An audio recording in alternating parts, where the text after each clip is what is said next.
One more series. Here we go.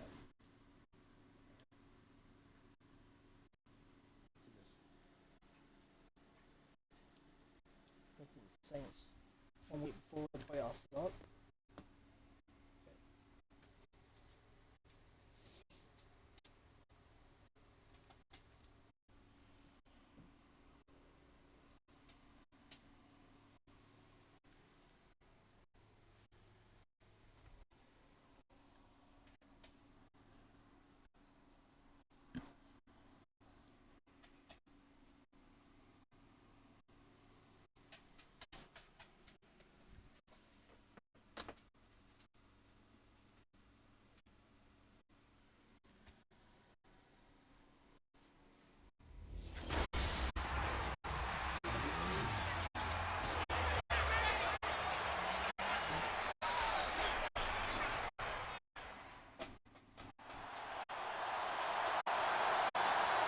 First opened back in 1975. There's a look inside the iconic Mercedes-Benz Superdome in downtown New Orleans.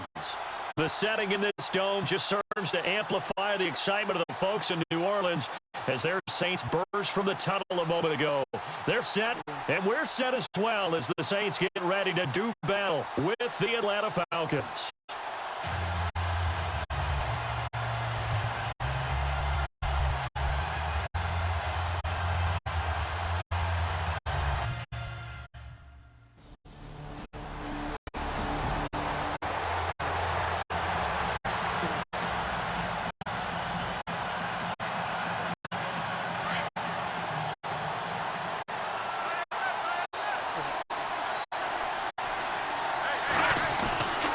They'll try and start this drive in the air, escaping the pressure right.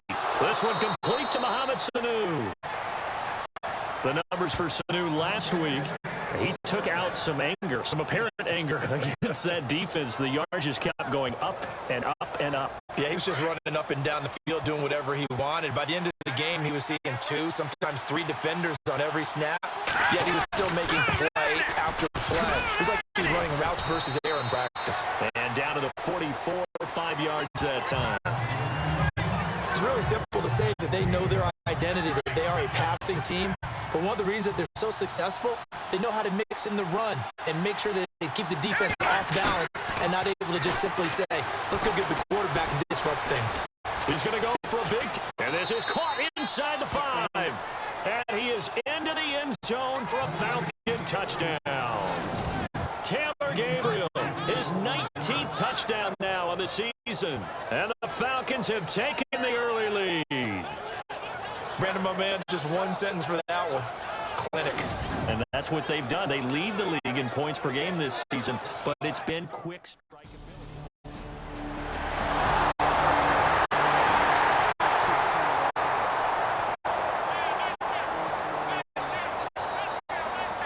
Now the Falcons offense gets ready to head back onto the field. And they had to wait a long time to get the football back. Probably not what you were hoping for when you got an offensive summit. Agreed. What you were looking for is the defense getting the ball back pretty quickly, right? Hoping for a 3 and out. So that didn't happen. You can't yell at your D for that. They've got to take care of their own business and reestablish themselves now that they're back on the field. 15 yards through the air and a first down. Now back to throw. Flush to his right. And he'll be out of bounds after getting this one across the 40. He'll wind up getting right about 4 there on the scramble, and it's second down. Okay, he's not going to get the first down, but this is still a nice job of buying some time and then running to get to the sideline and get out of bounds and avoid the big hit. Connects with Sanu right side. Past the 20. And he's in for the score, and his spectacular season continues as he ties the NFL touchdown record. He is phenomenal. And sometimes those slants, they can be so tough to defend after the catch. It just happens so quickly. And really, what gets set up there is how quickly everything happens. Ball's out of the hands of the passer.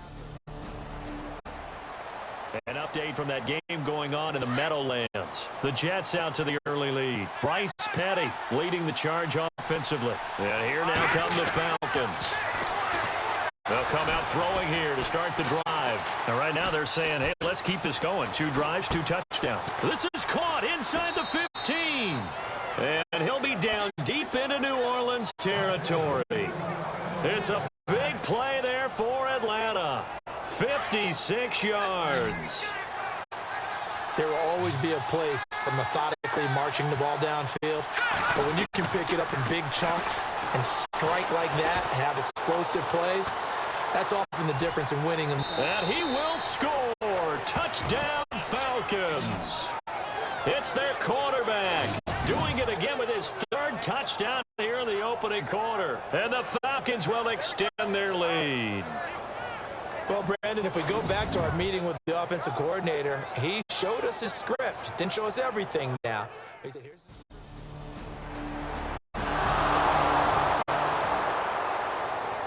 We remind you, no night game tonight on Christmas Eve, but we make that up with 2 games under your tree tomorrow. Oh, that's nice. I'm just reading the card. I got to give props to our writer, Ed Brady, there. But we start with the Steelers and Texans at 4:30 Eastern, followed by the Raiders and Eagles, a Super Bowl 15 rematch. You impressed that I know that? I'm very much impressed that you know that. It was the MVP. Yep, that'll be at 8:30 Eastern from Philadelphia. And with that completion, he's now north of 200 yards here in the first half. Boy, a tough start for the secondary defensively. It is, and it's got to put a dent in their confidence. And, you know, you always want to keep that up and feel like you can always bounce back after plays. But with the kind of numbers he's putting up here, it's starting to wear on them a little bit, I think. So they're looking at each other and trying to figure out what defense will work and how can they play better without getting beat deep for big passes. That one goes for 13 yards, and it moves the sticks. They had 2 tight ends in the formation on that one. It looked to me like he had his pick of receivers downfield. I think he was just planning on going over the middle. That's what he did. Picked up first down, too. This will be caught inside the 10. And he'll take it into the end zone. Touchdown, Atlanta. Taylor Gabriel, his 21st touchdown of the season. And the Falcons will... Here comes the Falcon offense now as they get set to take over here. They've really distanced themselves. They have put the pedal to the metal, I guess, so to speak. So definitely have them in the rearview mirror, don't they? I mean, you're exactly right. Being able to string together these drives that end up in points, it's almost like a run in basketball to create that distance, and they're on a really big-time one right now. It becomes contagious, doesn't it? It absolutely does, because oftentimes it translates to your defense as well, because they're excited about getting the ball back for their offense that's playing so well. Well, they are clicking right now. And some room to maneuver. Gets through, and now an opening. And they're able to get this one across the 35. The coverage may be too good that time as he breaks away for 19 with his legs and a first down. Man, defensively, that hurts. They got him out of his rhythm. They had him hemmed in, but somehow he was able to tuck it away and get away for a gain. This is Freeman on 1st and 10. Oh, he's got some breathing room. And he's going to be out of bounds right at midfield. Back-to-back nice gains. That one for 14 yards and another first. Well, he does it at a high level, doesn't he? Because when I watch him, I think of his vision. Straight ahead, peripheral. Also has that sense of where holes are going to be before they actually open. I think that helps set him apart from many of the other backs in the league. And they're able to get this one down to the 25. A good pickup there, 26 yards. They'll look to throw now on first down. Dancing to his left. This will be caught inside the 10. And he will be brought down at about the 6-yard line. Another big gainer that time. This one goes for 19 yards.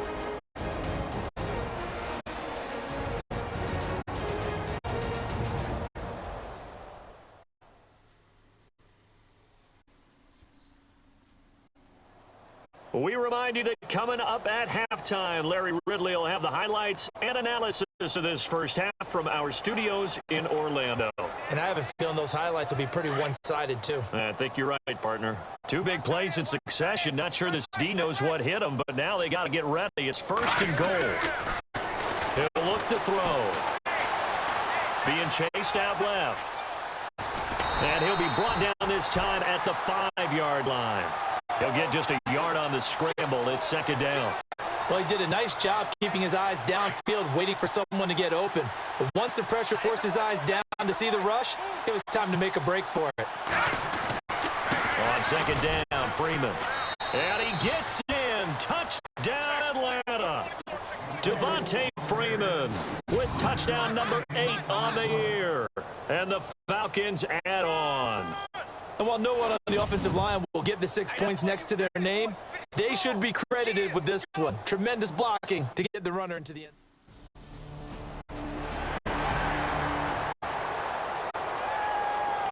Now the Falcons offense, they get ready to head back out here. And we'll see how this is played. Offensively, they've got the lead. Not a whole lot of time left. What do you think, Charles? Well, it's tempting to try and add to your lead, but a mistake there. It got his man complete. Touchdown, Falcons. Taylor Gabriel on his way to a historic performance. 4 first-half touchdowns. And the Falcons continue to pour it on. I heard a coach talk about those late-in-the-half scores, especially ones that give your team a pretty decent cushion. He said those could be the ones that can finish off a squad if you let them. Yeah, they've got the cushion. This half has been theirs. Meanwhile, a second quarter score from Carolina. And the Bucs are out to an early lead. That one tight to this point, and you'd have to imagine it'll stay tight throughout.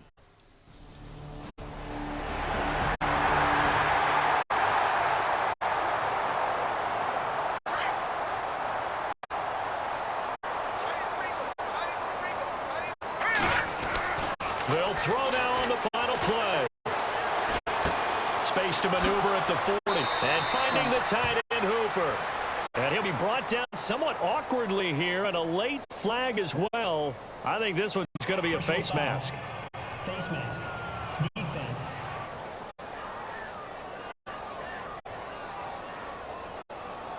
Charles, did I just hear that right? They declined the personal foul. 3 yards. They just declined them. And I have to think that the official is thinking to himself, did I just hear that correctly, that you declined that one?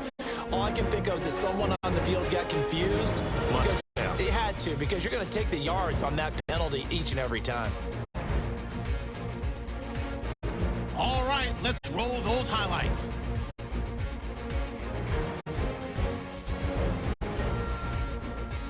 Now they've got it at the 44-yard line. Here the catch is made way downfield, and it leads to a touchdown. We're brand new at 7. Late in the first quarter, Sanu's got the reception, and a quick 3-play drive ends with a score. The Falcons up by a touchdown. 1st and 10. The deep ball is on target here, and he'll be tackled at the 6-yard line. Same drive. He'll move off the right side on the run, and this 2-play drive goes for a touchdown. The Falcons up now by 21. Now 1st and 10. Hooper is going to haul in the pass, and he'll eventually be brought down, but not before getting to the 42-yard line. Continuing on the drive, Gabriel's by himself here, and a quick 3-play drive ends with a score. Falcons lined up at the 5. That pushes the lead to 28. Freeman's got it on the run, and he'll run it in from 5 yards out. Falcons have it late in the second. Falcons way in front. Gabriel's wide open on the deep pass. He gone.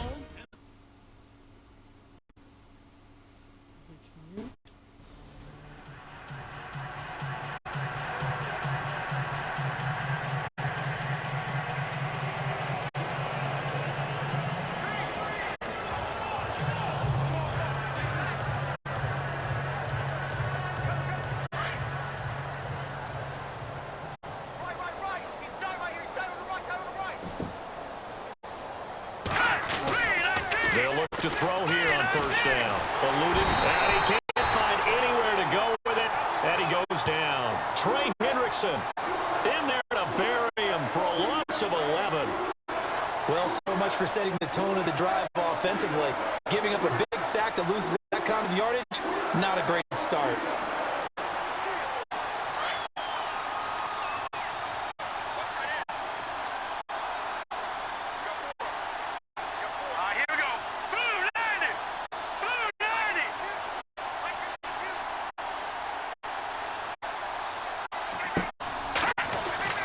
Back to throw. And he's going to go down right near the goal line. The officials look at each other. They're going to mark him at the 1-yard line. Cameron Jordan in there to drop him, and he continues to wreak havoc in offensive backfield. Sack number 16 on the year.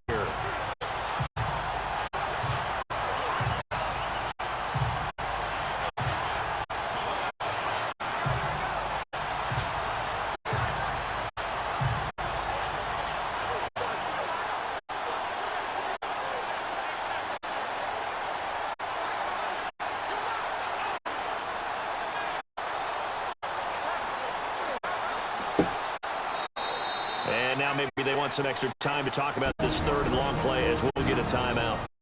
It's just their first, so 2 remaining as they burn 1 here in this third quarter.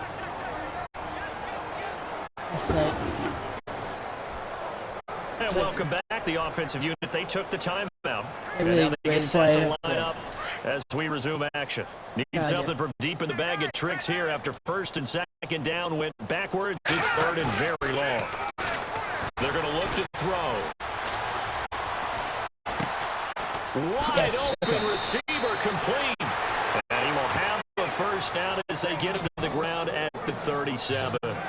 And that one results in 35 yards. Now that play will end up on the highlights, and you'll see it all over the place. But what you won't see, the offensive line that bought the extra time that allowed for the big completion downfield. And it's intercepted.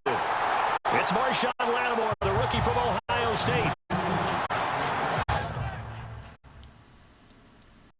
So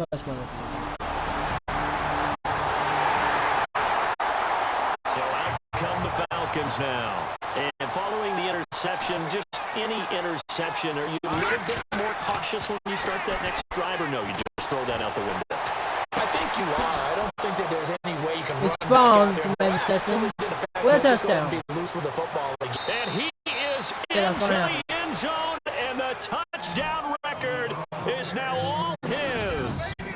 In order to lead in a game, you're going to get plenty of contributors, but that's his second touchdown catch of this game.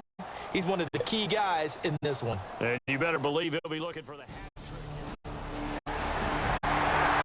checking the NFL scoreboard. They're in the third at MetLife Stadium. It's the Jets who are leading that ball game at the moment. Matt Forte with a touchdown in that one. They'll come out throwing here on first down.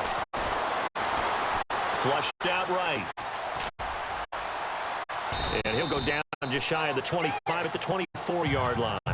He'll wind up getting 9 after tucking it and running, so it'll leave him with second and a yard.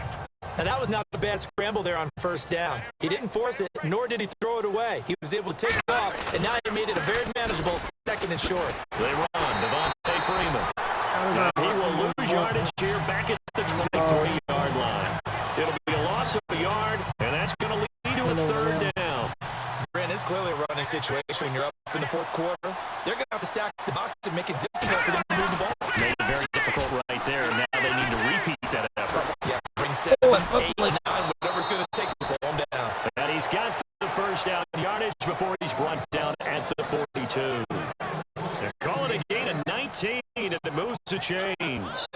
That's the number 2 receiver in the NFL in terms of yardage. And tell you what, a few more plays like that, they won't be number 2 for long. Well, that's what often happens when you have competitors running around the field. These guys know where they stand in relationship to yardage, totals, numbers, the whole deal. And let's face it, all of them, they all want to be number 1. 3 yards on the pickup there, and it'll be second down. Well, if the coaching staff's doing a good job upstairs, they'll file away with it. They just saw from the defense right there. They sold out to stop that running play. I'd say keep that in mind. They want to try that again. They'll play action and hit them over the top. And he's brought down. 17 yards on the pickup there. The drive will continue. It's a first down. And looking to put this game on ice in the fourth quarter, but still not afraid to throw it as they show there. You want to play the game with confidence, and they have a guy who's in control right now. Their trigger guy throwing it, they feel just as confident with him doing that as they would if they tried to run the ball and run the clock out. 5 yards is the tally on first down. That brings up second and 5. And after the play on the ground, that brings up second down here.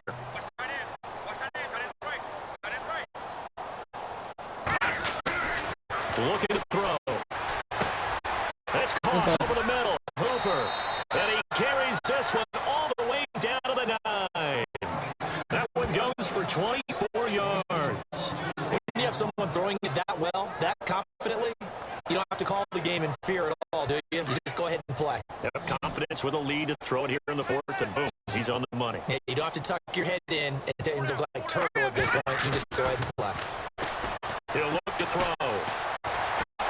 And that is caught off the back judge right there to say incomplete. The veteran Andre Roberts is the intended target, and that'll bring up 2nd down. You got to be precise with your throws, especially in this situation. You're inside the 10-yard line going into the end zone. And sometimes the emotion, the excitement, sometimes the decisions just aren't made very well because of that. And incomplete there. A nice hit. Jars the ball free and brings up 3rd down. You get a tight end like this, and you know he's used to dishing out punishment, but here, he's one that has to absorb the contact, and as a result, unable to hold on to the football. They'll try and run. Freeman. Give him 4 yards there, but they're still well short of the goal line with 4th down now. Atlanta now coming out on the field. And this game comfortably in hand. The scoreboard speaks for itself, but you still got your starting quarterback out there. When do you go to the backup? Let him get some time. And that's one of the great questions in the Mohamed Sanu with nobody ahead of him. And he will get into the end zone. It's another touchdown. This thing is ugly. Well, this game is definitely over, but we do know some people like to go ahead and continue to add to their score, don't we? Yeah, I don't know that they need to add any more right now, though. I'm just starting to think about those dinner plans tonight, my friend. Well, you and I will be thinking about dinner plans, but we also know that they're playing. People are thinking, how can I get some more scores for my fantasy, for other things? They're trying to figure that part out now. By the way, last weekend we went sushi.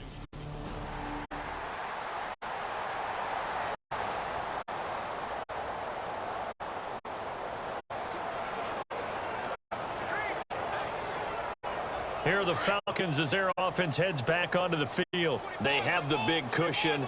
Here in the final stages of this one, I don't know if there's any better feeling than being up big on the road. There really can't be, because for a team to go on the road and win in the NFL. That's caught inside the 20. And he'll be down deep into New Orleans territory. Now whistles come in. We're going to get a timeout here by the offense, as he'll get a chance to talk it over after picking up the 1st down.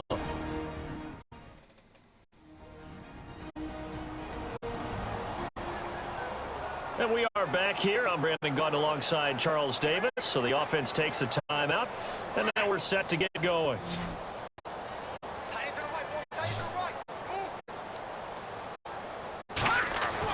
Now it looks like he'll throw here. His throw caught right around the 6. And they are going to score again. Yet another touchdown as they just add to their totals. And, my friend, I think it's safe to say that this game is pretty much deceased at this point. It's taken the knee, so to speak. It is definitely this victory formation. Take the snap, take the knee, call it a night, call it a game, call it whatever. I agree with you totally. I don't think there's much left to get except for those who want to run up the score. I knew this was over about a minute ago when you took your stat sheet and just flipped it over your shoulder in the trash can. Yeah, that's similar to the guys cutting tape off right before the game. Final score now from Chicago. Now, you saw the score at the bottom of your screen a moment ago. We got a good one going on there. Isaiah Crowell making the difference on the ground. He is scooting up towards 100 yards. And the Saints pressure gets him. Brought down for a sack. Sheldon Rankins continuing to fight downfield. The big tackle gets him for a loss of 11. They'll look to throw here. Here's Sanu on the catch. And he'll get it up to the 33-yard line.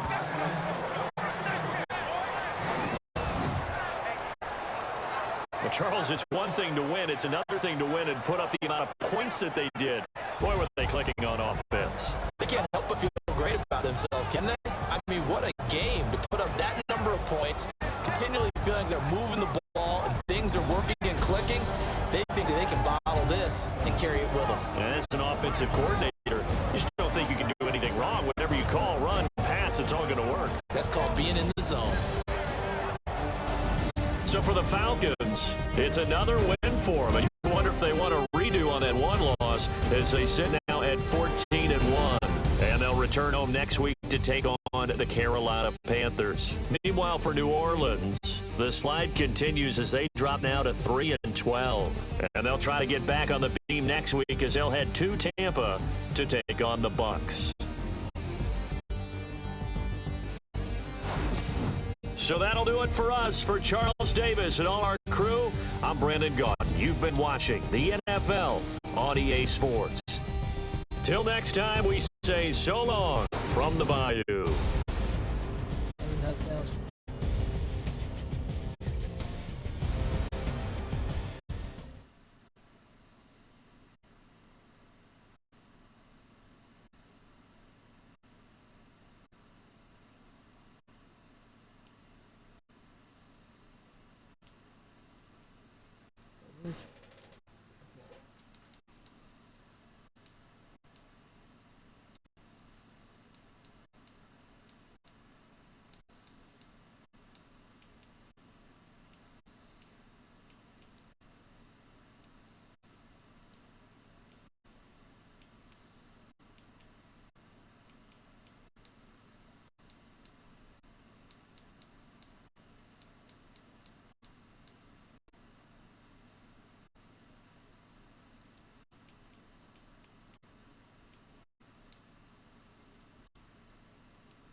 News.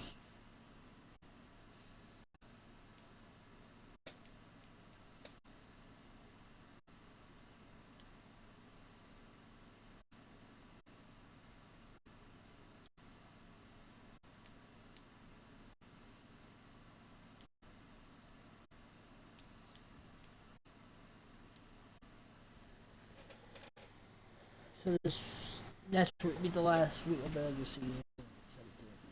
Before this week's game, make sure to install your game plan. Stats.